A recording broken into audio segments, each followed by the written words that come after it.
रात के 10 बज रहे थे। हर ओर सन्नाटा था, लेकिन रात के इस सन्नाटे में गर्ल्स हॉस्टल से एक लड़की बाहर निकलती है। उसके सैंडल की खटखट की आवाज से वो सन्नाटा टूटता है। बाहर उसके इंतजार में एक आदमी अपनी बड़ी और लंबी सी कार में बैठा हुआ है। वो उसकी कार के पास जाती है और उसके शीशे पर नॉक करती है। शीशा खुलता है। लड़की अंदर बैठे शख्स से पूछती है, दिवाकर मित्तल? अंदर बैठा आदमी सहमति में अपना सिर हिलाता है। फिर वो लड़की, जिसका नाम शोभा था, वो उसकी गाड़ी में उसकी बगल वाली सीट पर बैठ जाती है। दिवाकर मित्तल उसके चेहरे की ओर मुस्कुराकर देखता है और कहता है, जैसा सुना था वैसी ही हो तुम, बहुत तीखी, लाल मिर्च की तरह। दिवाकर मित्तल के पैर कार के एक्सीलेटर पर जाते हैं और पल भर में कार हवा से बातें करने लगती है। थोड़ी देर बाद वो कार शहर के एक सबसे बड़े 5 स्टार होटल में प्रवेश करती है।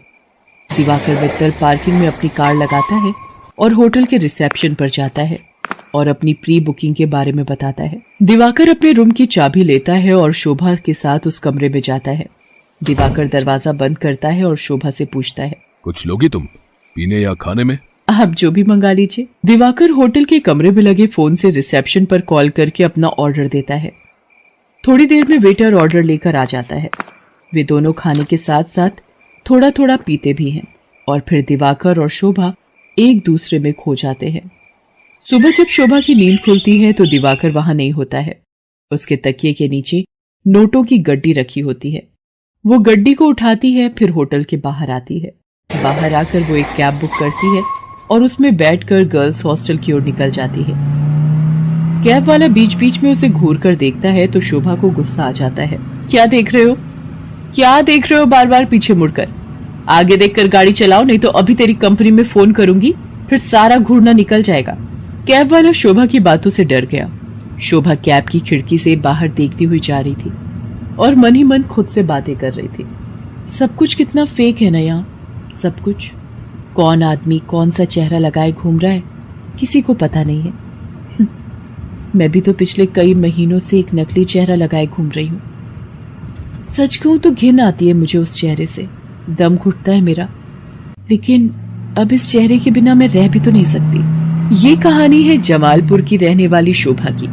शोभा शहर के एक हॉस्टल में रहती है और इंजीनियरिंग की पढ़ाई कर रही है। वो 8 महीने पहले ही शहर आई है। शोभा के पिता दीनदयाल उससे बहुत प्यार करते हैं। उसे अब भी याद है जब वो ट्रेन में बैठकर शहर आ रही थी तो। क्या बाबा, आप इस तरह बच्चों की तरह रोएंगे तो मैं शहर कैसे जाऊंगी? क्या कहूँ शोभा, 5 बरस की थी तू जब तेरी अम्मा तुझे गोद में डालकर हमेशा के लिए हम सबको छोड़कर चली गई। तब से तुझे ही देखकर जिया है। जानती हूँ बाबा। सोचा था कि एक बार ही तुझे विदा करूंगा जब तेरी शादी होगी, लेकिन शादी के पहले ही। ये कहकर दीनदयाल शोभा को गले लगाकर फिर से फूट फूट कर रोने लगा। ठीक है बाबा, मैं नहीं जाती हूँ शहर, यही रहती हूँ आपके पास। लेकिन आप ही तो हमेशा जिद करते हैं कि तुम्हें खूब पढ़ना है, बहुत बड़ा आदमी बनना है। अब आगे की पढ़ाई गांव में तो नहीं हो सकती, तभी तो मैं शहर जा रही हूँ। ठीक है, मैं ट्रेन से उतर जाती हूँ। उसी समय ट्रेन की सीटी बजी। दीनदयाल जल्दी से ट्रेन से उतरा।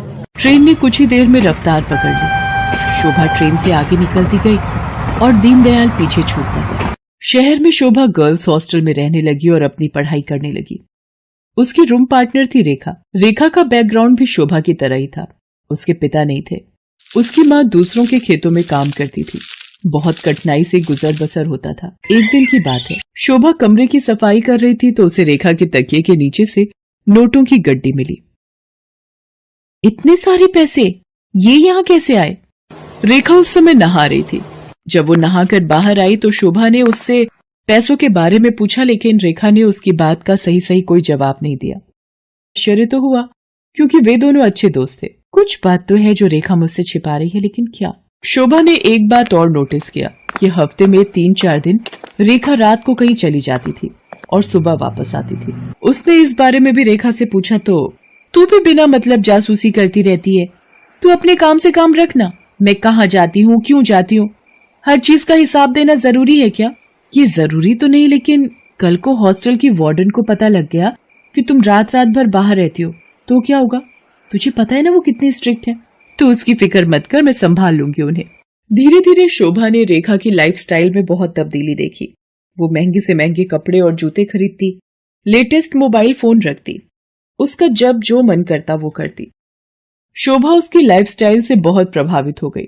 शोभा ने बचपन से अब तक गरीबी ही देखी थी, इसलिए उसका भी मन करता कि वो भी नए कपड़े खरीदे, महंगे मोबाइल रखे, उसका जो मन करे वो कर सके।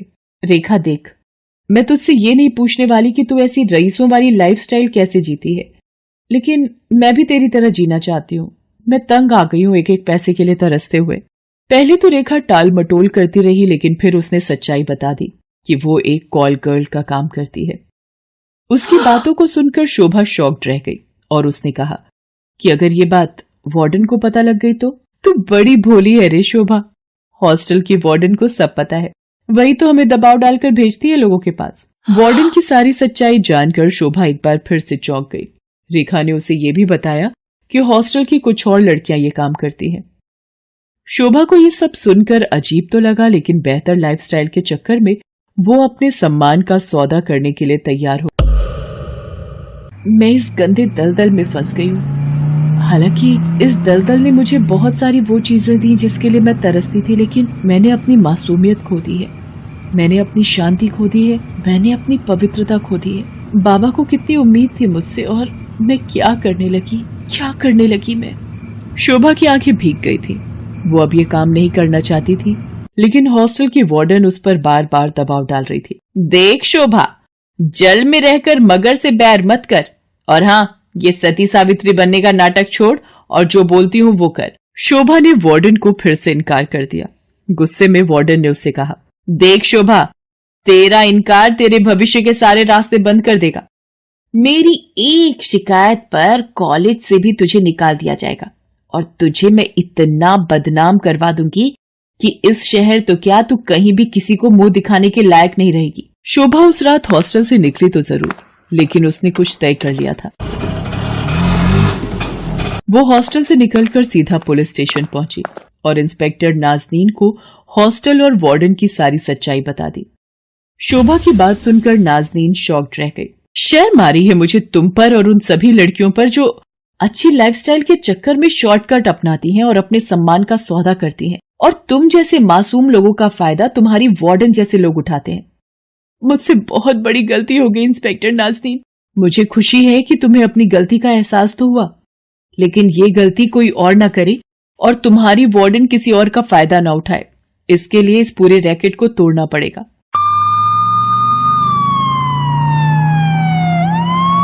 इंस्पेक्टर नाज़नीन ने वार्डन को गिरफ्तार कर लिया और उसे जेल भेज दिया। जिस वार्डन पर लड़कियों की सुरक्षा की जिम्मेदारी थी, वो उनका सौदा करने लगी थी। इस बात को सुनकर पूरा शहर सन रह गया। आज शोभा इंजीनियरिंग के लास्ट ईयर में है और वो बहुत ही मेहनत से अपनी पढ़ाई कर रही है। आखिर उसे अपने बाबा का सपना जो पूरा करना है,